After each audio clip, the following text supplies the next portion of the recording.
ध्यान करवा बहुत सहज जदि ट्रिक्स जानी पारिबे।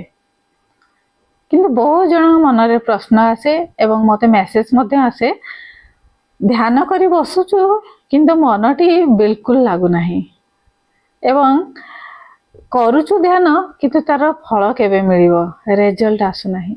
सेति पई आज मु 8टी टिप्स नै के आछि सहज रे ध्यान करिवे तार रिजल्ट मध्य पाइबे।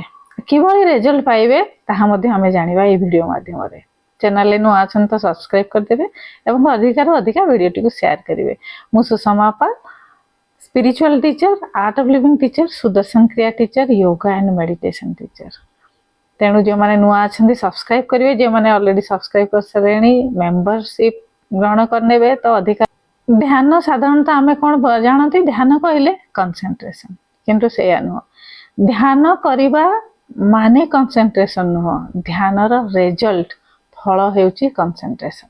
जेतले आमे ध्यान करि चलिबा बहुत गुडिये स्थिति द्वारा हमर मन बहुत गुडिये स्थिति द्वारा गति करी करी लास्ट रे कंसंट्रेट करि परिबो एवं सेही समय रे ना आमे निदा अवस्था रे रहिबा ना आमे अवेयरनेस सजगता अवस्था रे रहिबा। माने सजगता एवं निदर गोटे मध्य अवस्था रे आसी जिबा जेतले मनटी कंसंट्रेशन हे जिवो।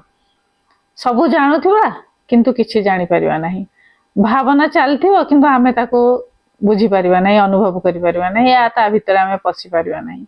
बिल्कुल केंद्रित एवं शांत हे जो मन से होचे ध्यान रो रिजल्ट। ये किभଳି आसीबो तबे कंटिन्यू प्रत्येक दिन करिवे ध्यान। प्रत्येक दिन करिला परे 21 दिन परे निजे अनुभव करि परिबे। किंतु जदि 2 दिन ध्यान करूची 4 दिन करूनी त रिजल्ट केमति मिलियो? किछि पाइबा पई हेले किछि समय दबाकू पड़िबो, मन दबाकू पड़िबो, है ना। आमे जॉब करूचे हमको सेठु किछि मिलुची, सेति में आमे पूरा फुल 100% दे करूचे। से भली ध्यान रो बहुत किछि मिलिबो हम शरीर पई मन पई।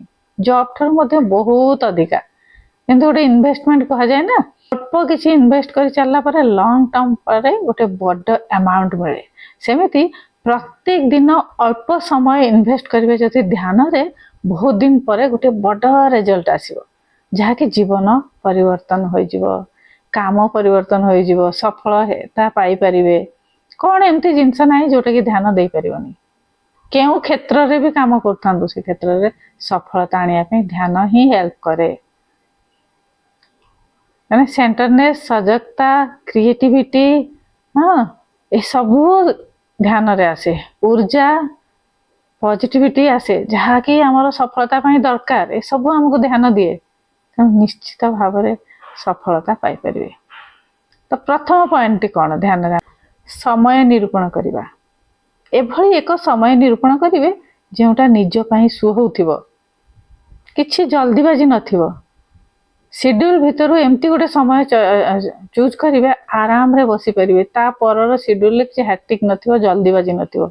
एई समयटा मो पई सठिक समय, एही समय रे मु कले मोर मन शांत होई परिबो। एमिति तो सकाळ और संध्या, सूर्यास्त एवं सूर्योदय समय होउची बेस्ट समय ध्यान पई। किंतु निजर शेड्यूल हिसाब रे गोटे सठिक समय फिक्स करिबा उचित एवं सेही फिक्स समय रे प्रत्येक दिन ध्यान करिबा उचित।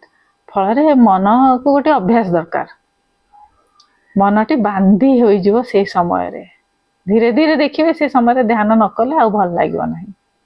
तेणु समय निरूपण करिबा निहाती आवश्यक, निज को सुहेला भली।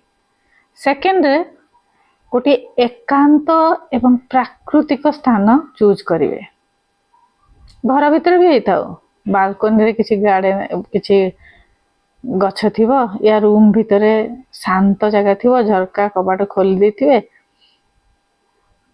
एवं मंद मंद पूरा हल्का हल्का पवन, हल्का लाइट किंबा पूरा रूम को अंधार कर देबे। एभली भाव रे शांत जगह टे परिवेश टे बनै ध्यान करिवे। या निहाती दरकार। बहुत हड़बड़ी रे ध्यान कले तार फल पाइबनी एवं जदि प्लेस अलगा अछि तार भी फल पाइबे नाही।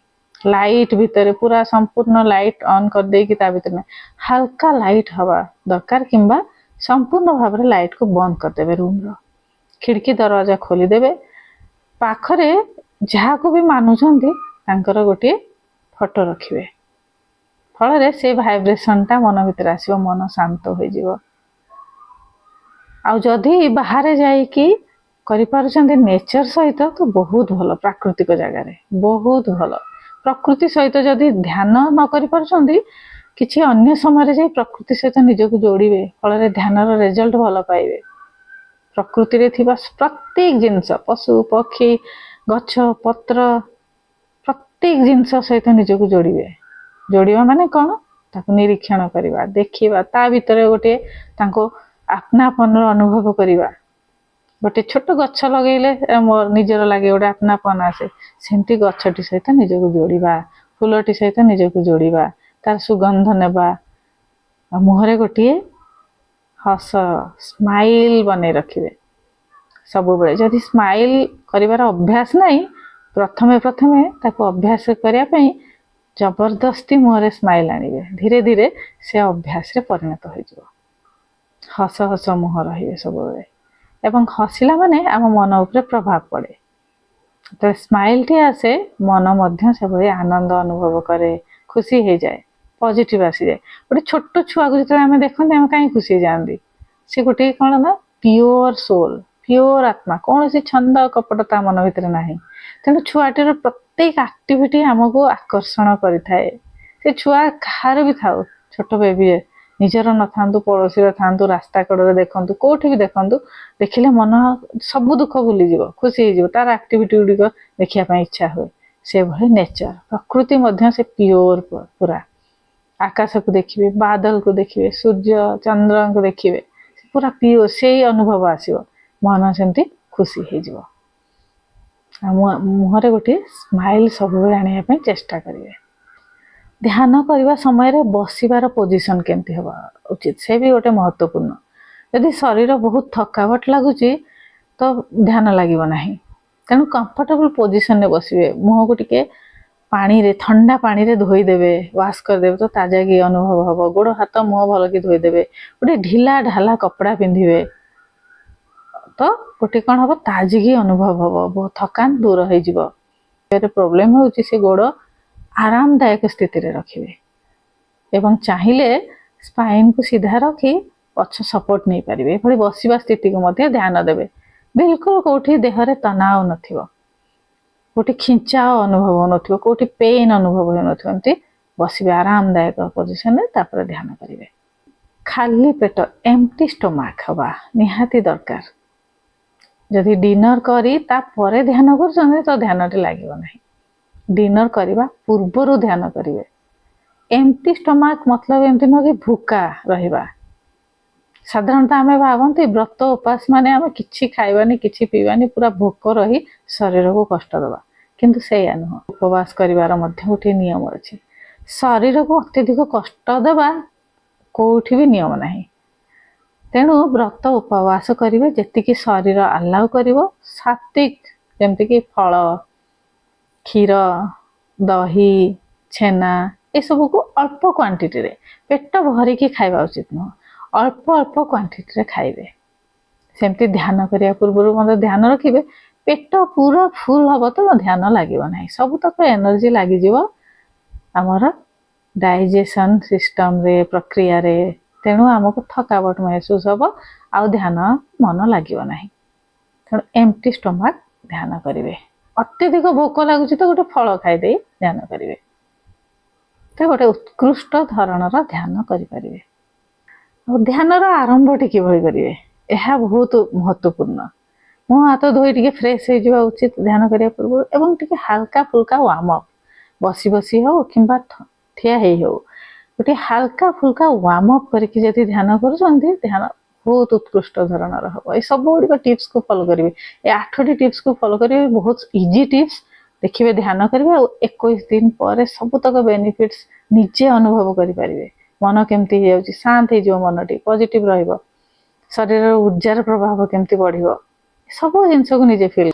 ଆଉ ସବୁବେଳେ ଧ୍ୟାନ କରିବା ପୂର୍ବରୁ ଶ୍ୱାସ ପ୍ରତି ଧ୍ୟାନ ଦେବେ। ମନଟିକୁ ଏହି ସମୟ, ପ୍ରେଜେଣ୍ଟ ମୋମେଣ୍ଟକୁ ଆଣିବା ପାଇଁ ହେଲେ ଶ୍ୱାସ ପ୍ରତି ଧ୍ୟାନ ଦେବା ନିହାତି ଦରକାର। ଗଭୀର ଶ୍ୱାସ ନେବେ, ପୁଣି ଛାଡ଼ିବେ, पुणी गभीर श्वास ने पुणी धीरे धीरे श्वास को बाहर करेंगे। एभली 3 ରୁ 4 थर कर सारा पर ओमकार करेंगे, तापर ध्यान आरंभ करेंगे। ध्यान किपरि आरंभ करवा, किंतु ध्यान एंड करवा महत्वपूर्ण, कहीं से मनटी आमर गोटे अवचेतन अवस्था को पड़े थाए। ध्यान कला पर केंद्रित हो मन आमर ना निदरे थाए ना एकदम जागृत थाए, गोटे अलग अवस्था को पड़े थाए, माने आ गोटे गभीरतम अवस्था सहित जोड़ी थाए मनटी, जोटा कि आमर मेमोरी, आमर इंटेलेक्ट, बुद्धि, आमर अवचेतन मन, आमर कॉन्शियसनेस यही सहित मनटी से जोड़ी जाए, एकदम शांत हो जाए। विभिन्न प्रकार आम किसी जानी पारती ना, प्रक्रिया आम शरीर एवं मन रे घटी थाए। तेणु एंड करवा गोटे महत्वपूर्ण। ध्यान को सारिबा पूर्वर आखि बंद रखिए। प्रथम मन को निजर शरीर चारिपटे एवं जोठी बसिछंती से परिसर एवं निजर शरीर चारिपटे मन को बुलेइबे। पुणी धीरे धीरे श्वास उपर ध्यान देवे एवं दुई हाथ को मसाज करी धीरे धीरे निजर आखि उपरे, चेहरा उपरे धीरे धीरे लगेबे। एवं जेतेबेले आखि खोलिया पई इच्छा हेबो, पूर्णता अनुभव हबो ना मु एई समय रे आखि खोलिबी, गोटे फ्रेशनेस अनुभव हबो, सेतेबेले धीरे धीरे आखि खोलिबे एवं धीरे धीरे उठी बसिबे। तापरे निजर नेक्स्ट शेड्यूल आरंभ करिवे। सेतेबेले देखिबे मन एकदम शांत हो जाइथिबो एवं सेई आनंदित मनरे, खुशी मनरे पूरा दिनटी बीती जीवो।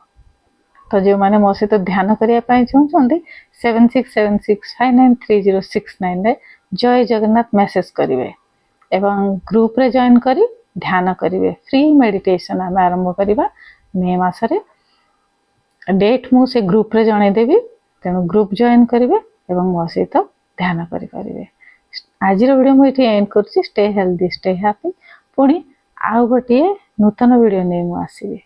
माने सुदर्शन क्रिया शिखिबा पई चाहउछंती, meditation and breath workshop join करिया पई चाहउछंती, 4 दिन रो वर्कशॉप, से माने मैसेज करिवे, मु लिंक सेंड करिवी, नाम रजिस्ट्रेशन करिवे, तापरे क्लास रे जॉइन करि परिवे।